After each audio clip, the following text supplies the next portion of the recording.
janganlah kita membazir.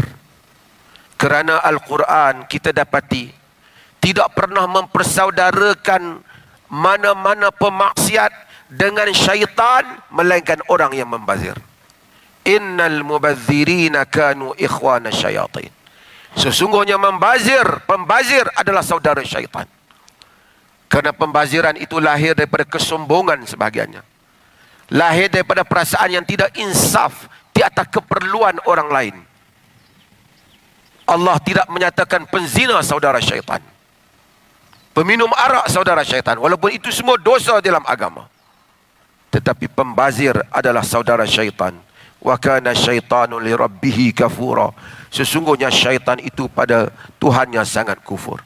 Marilah kita mengingati firman Allah Ta'ala, kulu washrabu wa la tusrifu innahu la yuhibbul musrifin. Makan dan minumlah kamu, tapi janganlah melampaui batas.